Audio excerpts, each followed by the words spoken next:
नमः शिवाय। जय श्री राम, जय बागेश्वर। दोस्तों, आज ये वीडियो हवन के बारे में। यह वीडियो नवरात्रि के में होने वाले हवन को ध्यान में रख कर भी बनाया जा रहा है। आप नवरात्रि में भी ये हवन कर सकते हैं घर पर ही, या कोई आचार्य या पंडित के समान तौर पर उनके बिना भी आप ये हवन करना चाहें तो किस प्रकार करें, ये हम आपको बताएंगे। एक पॉइंट और दूसरा पॉइंट इस वीडियो में मैं आपको ये भी बताने वाला हूँ कि आप विधि जानते भी हैं तो वो कौन से 6 मंत्र हैं जो कि देवी पुराण के अनुसार अगर उन मंत्रों से आहुति नहीं दी जाती है तो हवन जो है वो संपन्न नहीं माना जाता। और आप कोई मंत्र ना भी करें, केवल उन्हीं 6 मंत्रों से आहुति प्रदान करते हैं तो मंत्र अग्निहोत्र पूर्ण माना जाता है और जो भी शास्त्र अनुसार उसका लाभ है वो करने वाले तक पहुंचता ही है। तो पहला प्रश्न यह है कि इस वीडियो का कि हमें हवन क्यों करना चाहिए। तो देखिए, नवरात्रि में विशेषकर यह वीडियो नवरात्रि के संदर्भ में ही बना रहा हूँ। आपको सभी शास्त्रों में या देवी पुराण में हर जगह इसका वर्णन है कि सबसे प्रिय जो अगर कोई विधि है जिससे भगवती माँ दुर्गा प्रसन्न होती हैं तो वो ये है, हवन में सबसे ज़्यादा हवन से ही प्रसन्न होती हैं। वो सारी मनोकामनाएं पूरी करने के लिए भी हवन का सहारा लिया जाता है।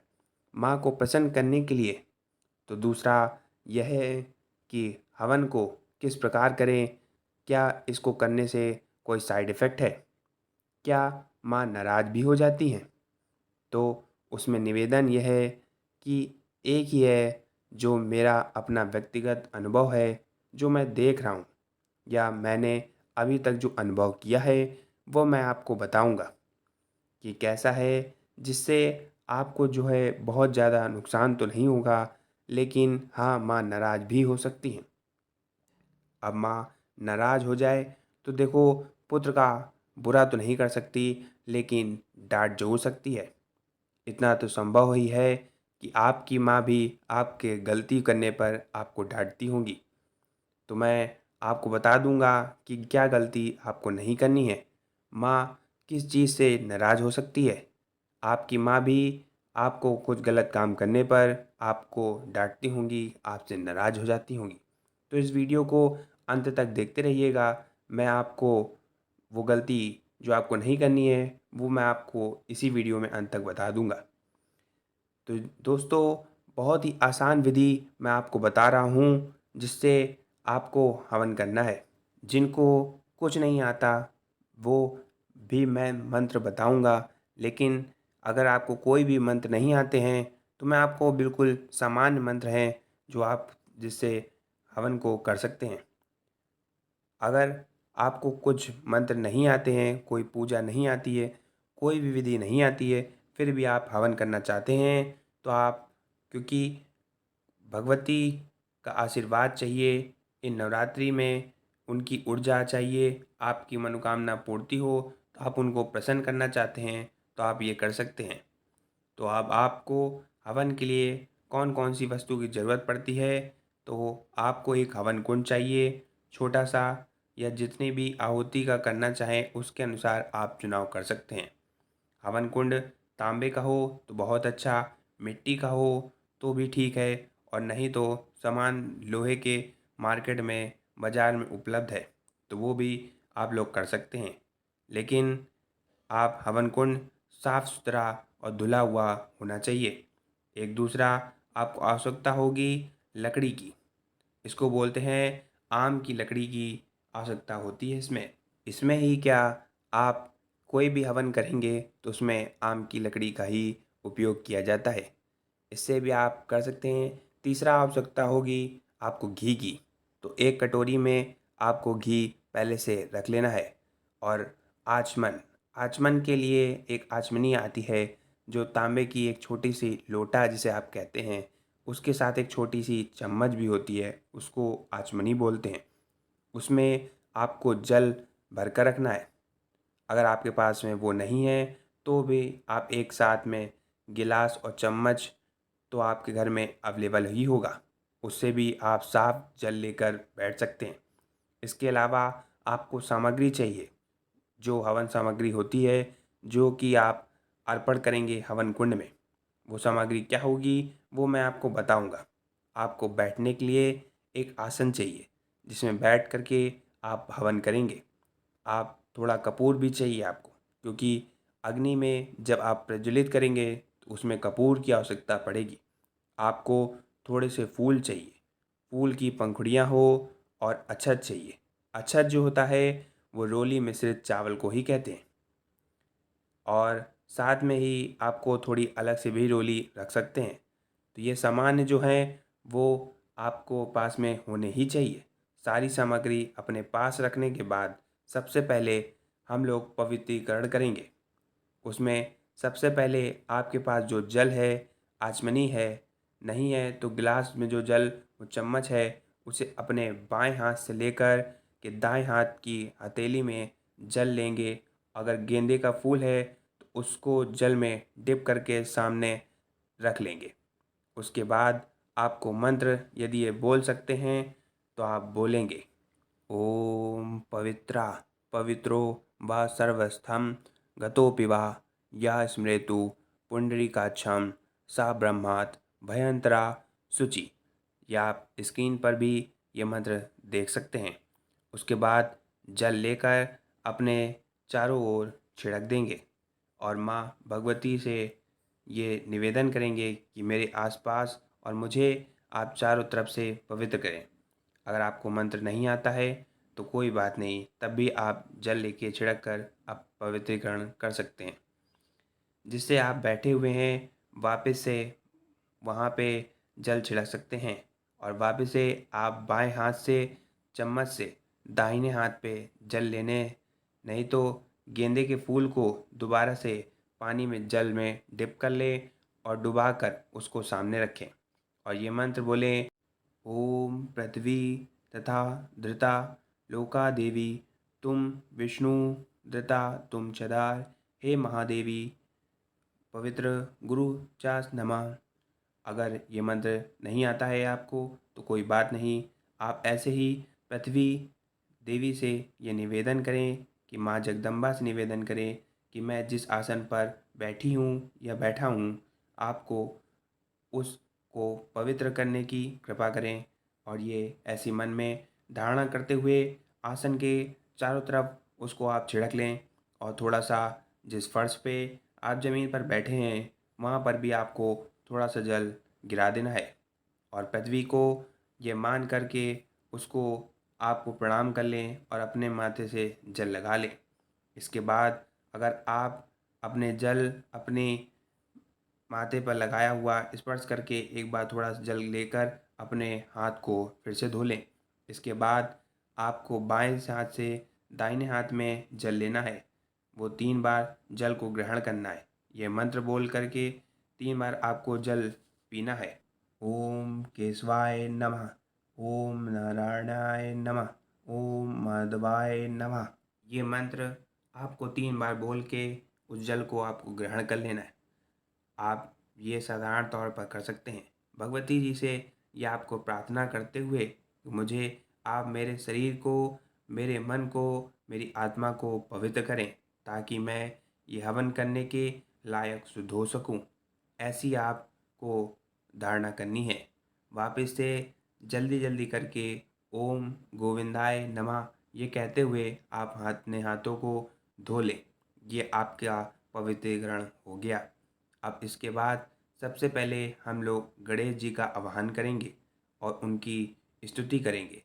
अगर आपको स्तुति आती है तो अच्छी बात, अगर नहीं आती है तो 7 बार केवल आप ये बोल करके उनको निर्मित थोड़ा सा पुष्प और अक्षत और गंध यानी कि रोली वो आप चढ़ा सकते हैं, और थोड़े पुष्प की पंखुड़ियाँ भी आप अर्पित कर सकते हैं। साथ ही आपको बोलना है, ओम गंग गंग प्रते नमः। ये मंत्र से भी आप बोल करके हम गणेश जी का आवाहन करेंगे, क्योंकि आप गणेश जी महाराज हमारे इस हवन को आप संपन्न कराने में हमारी सहायता प्रदान करेंगे, हमको आशीर्वाद दें। इसके बाद अगर आपका कोई गुरु है तो उन गुरु को याद कर लें। ओम श्री गुरु चरणे कमलेभ्यो नमः ऐसा बोल करके आप उनको निर्मित कंद पुष्पाक्षक एक खाली प्लेट रखे उसमें अर्पित कर दें। अगर आपका कोई गुरु नहीं है तो आप भगवान शिव को गुरु मान करके उनको प्रणाम कर लीजिए। इसके बाद आपके जो भी कुल देवता हैं कुल देवी हैं उनको हम प्रणाम कर लें। ओम कुल देवताभ्यो नमः और गंध पुष्प समर्पित कर दें। ओम कुल देव्यभ्यो नमः उनको नंद पुष्प अक्षत समर्पित करें। इसके अलावा अपने पूर्वजों को जरूर याद करें। और ओम सर्वदेभ्यो नहीं बोल पा रहे हैं तो संस्कृत के सभी पितरों को यानी जो भी हमारे पूर्वज हैं उनको प्रणाम करते हुए गंधक को साक्षक को समर्पित करते हैं। इसके बाद जो भी आपके इष्ट देवी या देवता या प्रधान देवी देवता हैं, जैसे आप नवरात्र में कर रहे हैं तो दुर्गा जी हैं तो आप उनका आवाहन आपको करना है। उसका साधारण सा मंत्र है ओम भूर्भुवः स्वः श्री दुर्गे देवेभ्यो नमः आवाहयामि। इतना नहीं बोल पा रहे हैं तो ये दुर्गा माँ मैं आपका आवाहन करता हूँ और उनको निर्मित गंध का साक्षेत्र समर्पित कर दे। इस भावना के साथ फिर माँ आप पधारें और हमारी ये हवन की आहुतियाँ ग्रहण करें। इतना बोलने के बाद में हम लोग जो थोड़ा सा वापस से गेंदे या जल लेंगे, गेंदे के फूल अर्थात दाहिने हाथ में, या वापस एक गेंदे के फूल को जल में डुबो करके जो हमारा हवन कुंड है उसको पवित्र करने के लिए उसके मंत्र होते हैं। लेकिन मैं साधारण तौर पे बता दे रहा हूँ, एकदम से जिस चीज़ को कुछ करना नहीं आता उसे उनके लिए ये नहीं है। उसके लिए मैं अलग से एक वीडियो बना दूँगा। उसको लेकर जिनको ये भाषा अगर नहीं समझ में आ रही है उनको इंग्लिश में चाहिए तो उसके लिए मैं आपको अलग से एक वीडियो प्राप्त करवा दूँगा। उसको लेकर आप जल को लेकर उसको लेकर आप हवन कुंड में छिड़क दें। इसको शुद्धिकरण के लिए बस इतना ही करना है। इसके बाद उसमें आप सावधानीपूर्वक लकड़ी रखें, बीच में एक घी की एक बाती भी रख दें और चारों तरफ कपूर रख के आप अग्नि को प्रज्वलित करें। अग्नि को प्रज्वलित करने के बाद आपको चारों तरफ चम्मच से आचमनी से जल घुमाते हुए उनको जल समर्पित करना है। साथ में आपको ये मंत्र बोलना है आचमनी जल समर्पयामि। ये जल समर्पित करके हवन कुंड के नीचे कहीं छोड़ दें या काली खाली कटोरी में भी आप छोड़ सकते हैं। उसके बाद आप अग्नि देवता को आप थोड़ा सा रोली अर्पित करें। पुष्प अर्पित और अक्षत अर्पित करने के बाद थोड़ा सा नया दूध मीठा भी आप अग्नि देवता को आवाहन करके अग्निदेव आए हैं जैसे देवता के रूप में उनका आप स्वागत करें। उनको अग्नि अर्पित करके 3 बार जल छोड़ा दें घुमा करके। उनके बाद हम जल छोड़ कर ऐसा करके अग्नि देवता को प्रणाम कर लें। एक काम आपको और करना है जो मैं पहले आपको बताना भूल गया था। ये प्रारंभ करने से पहले हो सके तो एक दीपक आप अवश्य जला लें या साथ में धूप अगरबत्ती भी आप प्रज्वलित करके रख सकते हैं। अब हम आहुति देना प्रारंभ करेंगे तो एक दो चीज़ें महत्वपूर्ण हैं या आपको 2 वस्तुएं हमारे पास होनी चाहिए। तो एक घी होना चाहिए, देसी घी का है, और दूसरा जिस सामग्री से आप हवन करने वाले हैं वो सामग्री आपके पास में होनी चाहिए। इसलिए इस वीडियो को देखते रहिए और लाइक कर दीजिए, सब्सक्राइब करिए ताकि आपसे कुछ भी छूट जाए या आप दोबारा देख सकते हैं। किस तरीके से हमने जो संकल्प लिया है, जो सामग्री है वो आपके पास में अवश्य होनी चाहिए। आप आपको दाहिने हाथ से अंगूठा और बीच की 2 उँगलियाँ यानी हमने अंगूठे के ठीक बगल वाली जिसे हम लोग रिंग फिंगर कहते हैं उसको छोड़ देंगे और सबसे छोटी जो फिंगर होती है उससे को छोड़ करके आपको 2 उँगलियाँ मध्यमा और नामिका और अंगूठा इसके सहारे हमको सामग्री उठा करके अर्पित करनी है। पहले तो ये हमको आहुतियाँ मंत्र बोलते हुए घी से देनी है, और ना घी तो पिघला कर ही आपको रखना चाहिए, जमा हुआ घी नहीं होना चाहिए। एक बात। दूसरी बात यह है कि जब स्वाहा हम बोल रहे हैं, जब मैं स्वाहा बोल रहा हूँ, तभी आपको आहुति देनी चाहिए, चाहे घी की हो या चाहे सामग्री की हो। तो वो स्वाहा सामग्री अग्नि में अर्पण करने के बाद आपको बोलना है। तो पहले हम जो आहुति देंगे कि ज़रूरी होती है, कोई भी छोटा सा हवन कर रहे हैं तो उसके लिए आपको बता दूं, घी से आहुति देनी होती है। पहली आहुति ओम प्रजापते स्वाहा, तो वो स्वाहा बोलते ही आपको अर्पित करा देंगे। ज़रा सा और उसके बाद बोलेंगे इदम प्रजापते इदम नमः। इतनी मान से आप दोबारा से बोल रहे हैं, तो अब मैं सारे मंत्रों बोल दे रहा हूँ। आप समझ गए होंगे कि स्वाहा बोलना है, अर्पित करना है। उसके बाद जो बाकी का है, सागर में कुछ बोल रहा हूँ तो बाद में बोलना है। ओम प्रजापते स्वाहा, इदम प्रजापते इदम नमः। ओम इंद्राय स्वाहा, इदम इंद्राय इदम नमः।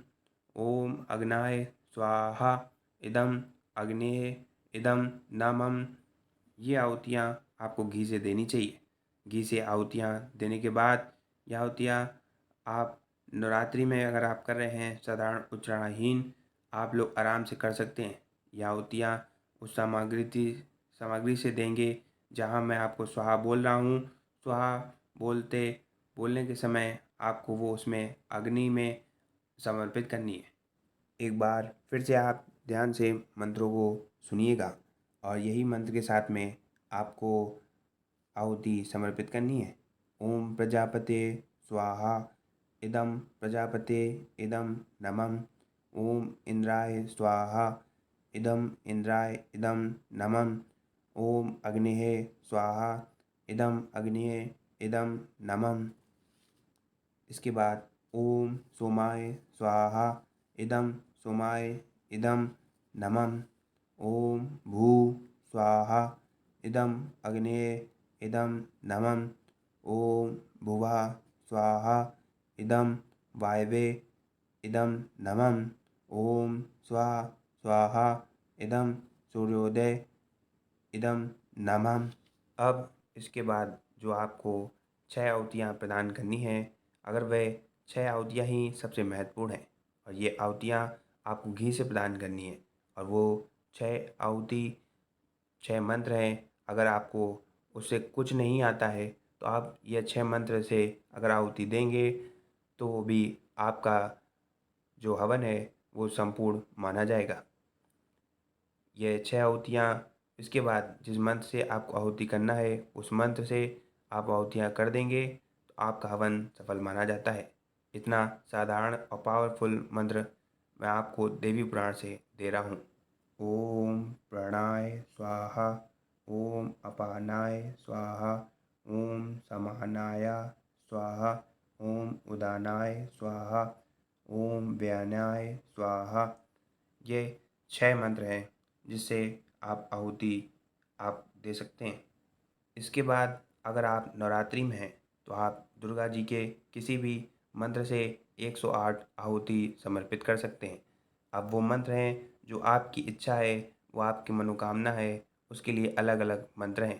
सामान्यतः लोग नवाण मंत्र से भी हवन करते हैं। जिन लोगों को पूजा पाठ नहीं आती, जो इस वीडियो को देख रहे हैं, तो मैं उनको ये सलाह देता हूँ कि मेरा सजेशन है आप निवाण मंत्र से ना करें। आप दुर्गा जी के सबसे आसान और सबसे शक्तिशाली मंत्र से ही हवन करें तो अति उत्तम रहेगा। ओम दूम दुर्गाय नमः। ये ओम दूम दुर्गाय नमः स्वाहा, तो आपको 108 उससे कर सकते हैं। दाहिने हाथ से आप करेंगे। अगर आप लोगों को इतना एक्सपर्ट नहीं है तो आप बाएं हाथ से माला को घुमा सकें, इतना आप एक्सपर्ट तो नहीं होते हैं, तो आप 108 चने के दाने या कमल गट्टी के दाने भी आप अपने हाथ में रख सकते हैं। एक कटोरी से उठाकर आप दूसरी कटोरी में डालते जाएं, तो इससे काउंट करने में आपको आसानी होगी। और इससे आपकी 108 आहुति हो जाएगी। या आप इलेक्ट्रॉनिक वॉच का भी सहारा ले सकते हैं। काउंटिंग मशीन का भी आप इसके यूज़ कर सकते हैं। अब आप जब 108 आहुतियाँ कर लें तो उसके बाद में आपको क्या करना है, आपको जो है वो अंतिम आहुति अगर आप दुर्गा जी की कर रहे हैं तो आपको जो पूर्ण आहुति बोलते हुए आपको इस तरीके से करना है। अच्छा दुर्गा जी के बाद आपको 11 नवरात्रि में करना है। उसके बाद आपको बटुक भैरव जी की कुछ आहुतियाँ ज़रूर डालनी है। उनका मंत्र है ओम बम बटकाय नमः स्वाहा। यह मंत्र बोलते हुए आपको 11 आहुतियाँ उनकी ज़रूर देनी है। ओम बम बटुक भैरवाय नमः स्वाहा माँ दुर्गा के बाद भैरव जी की आहुति देना एकदम ज़रूरी है, जो ज़रूरी होता ही है। देखिए, वो इसलिए ज़रूरी होता है कि माँ कुछ नहीं देती, वो नहीं आती किसी का काम करने के लिए। उनके पुत्र हैं बटुक भैरव जी, तो वो उनको भी थोड़ा बहुत हमको उनका मतलब जो है उनके नृत्य भी उनकी आहुति देनी है। उनके प्रति भी प्रेम अनुराग होना चाहिए, जिसके आके हमारा काम करना है, जिसने आके हम और हमारी मनोकामना पूरी करनी है। ठीक है, आप उसके बाद अंतिम आहुति ओम जयंता ओम जयंती मंगला काली भद्रकाली कपालिनी दुर्गा क्षमा शिवरात्रि स्वाहा स्वदान मुस्तुति स्वाहा गम्यहन एम नमः ये पूर्ण होती है। आप डाल दीजिए। इसके बाद से आप वापस से आप घी से 5 आहुतियाँ देंगे। ओम प्रणाय स्वाहा ओम अपनाय स्वाहा ओम समानाय स्वाहा ओम ओम सोमनादानाय स्वाहा ओम व्यनाय स्वाहा। ये 5 आहुतियाँ आप फिर से देंगे। अगर आपको ये आहुतियाँ अभी ना समझ में आई हो तो मैं आपके लिए फिर से रिपीट कर दे रहा हूँ। ओम प्रणाय स्वाहा ओम अपानाय स्वाहा ओम समानाय स्वाहा ओम उदानाय स्वाहा ओम व्यनाय स्वाहा। ये 5 आहुतियाँ आपको देने के बाद में हवन पूर्ण रूप से संपन्न हो जाता है। इसके बाद आप दोनों हाथों को आपस में मिलाकर बैठकर हवन जो आप कर रहे हैं 3 बार आपको घुमाना है हवन कुंड के ऊपर से। मतलब ये बैठकर एक तरीके से जिस प्रकार से आप आरती लेते हैं उस प्रकार से, लेकिन हाथ को मिला कर के एक प्रकार से परिक्रमा करनी होती है। उस परिक्रमा को जो भी मंत्र है वो मंत्र भी आप बोल सकते हैं। अगर आपको बोलना नहीं आता तो मैं जो आपको बता रहा हूँ या तो आप उस मंत्र को सुन ले या उसको मन में धारण कर सकते हैं। ये परिक्रमा जो आपने करी है, मैंने पाप किए हैं, इस जन्म में मैंने पाप किए हैं या पूर्ण जन्म में जो मैंने पाप किए हैं, इस परिक्रमा के साथ ये पाप जो वो मेरे नष्ट हो रहे हैं। तो ऐसी मेरी परिकल्पना है। अगर आप बोल सकते हैं तो आप बोल भी सकते हैं। यानी कानी चा भवानी जन्मांतर कृता निज तानी तानी प्रणश्यन्ति प्रदक्षिणा पदे पदे। यह आप बोल भी सकते हैं। क्षमा प्रार्थना करते हैं और हाथ जोड़कर देवी देवताओं से नमन करते हैं। अगर हमसे कोई गलती हुई हो तो आप क्षमा याचना कर सकते हैं। देवी माँ से आप माफ़ी मांग सकते हैं। आप कहेंगे अपने मन से श्रद्धा भाव से आप कह सकते हैं कि इस हवन को करते हुए अगर हमसे कोई गलती हो गई हो तो उसे क्षमा करें। इस प्रकार आपका हवन संपूर्ण समाप्त हो जाएगा। तो आप वहाँ से प्रणाम करके उठ भी सकते हैं। तो दोस्तों, अगर ये वीडियो आपको अच्छी लगी हो तो चैनल को सब्सक्राइब करके ज़रूर जाइएगा। हम लोग जल्द ही मिलेंगे एक नई वीडियो के साथ।